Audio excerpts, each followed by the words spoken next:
নমস্কার, welcome to creative garden and art bag. আমি আপনাদের বন্ধু দিব্যেন্দু।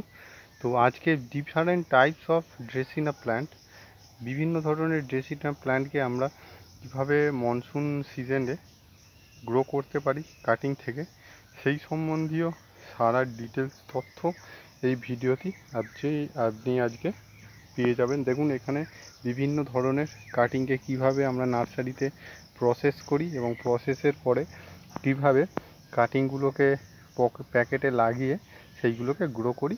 এখানে আমার 300-400 গাছ আছে এবং সেইগুলোকে এখানে আমি কাটিং থেকে গ্রো করব। এখানে কিছু অ্যাগ্লোনিমা কাটিংয়ের দেখুন, এইগুলো কিন্তু সব রুট এসে গেছে এবং এখানে কিছু কাটিং গ্রো করতে দেওয়া হয়েছে। এইগুলো হচ্ছে আপনার আইসিইউ চেম্বারের মতো, এখানে একটা হিউমিডিটি ক্রিয়েট করা হয় এবং এইগুলো অলরেডি গ্রো হয়ে গেছে। এইগুলো 2 মাসের গাছ এবং এই গাছগুলোকে আবার রিপোর্ট করার টাইম এসেছে। এবং এইখানে কিছু যেগুলো স্টেম কাটিং, কিছু রুট কাটিং, এইগুলো কিন্তু সব নতুন নতুন শুটস বের হওয়া শুরু করেছে এবং প্রচুর পরিমাণে শুটস বেরোচ্ছে, আপনারা দেখতে পাচ্ছেন।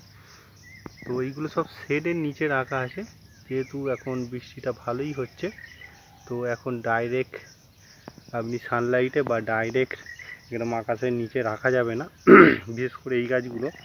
কিন্তু এইখানে যে অ্যাগ্লোনিমা গাছগুলো আবার যেগুলো কাটিংয়ের যোগ্য হয়ে গেছে, সেইগুলো কিন্তু সব সানলাইটেই আছে। একটু গাছটাকে স্ট্রং করে নিয়ে আবার কাটবো। এখানেও কিছু গাছ আছে যেইগুলো দেখুন কত বিউটিফুল কালার এসছে প্রত্যেকটা পাতায়। এইগুলো সেলের জন্যও আছে এবং কিছু মাদার গাছও আছে। পাতার ভ্যারিয়েশান দেখুন, এইগুলো সব মিউটেশান হয়ে হয়ে এই ধরনের হয়ে যায় এবং কিছু সব নতুন ভ্যারাইটি আছে এবং প্রত্যেকটি গাছের গ্রোথ দেখুন কতটা বুশি গাছ। শুধু এখানেই নয়, এই দিকেও আছে লিপস্টিক এবং বিভিন্ন আরও সব ভ্যারাইটি। তো এখানে মিক্সড ভ্যারাইটি আপনার 70-80টা আছে, 60টার মতো আপনার রেড ভ্যারাইটি আছে এবং গ্রিন ভ্যারাইটি মিশিয়ে মোট 100-120টার মতো হবে।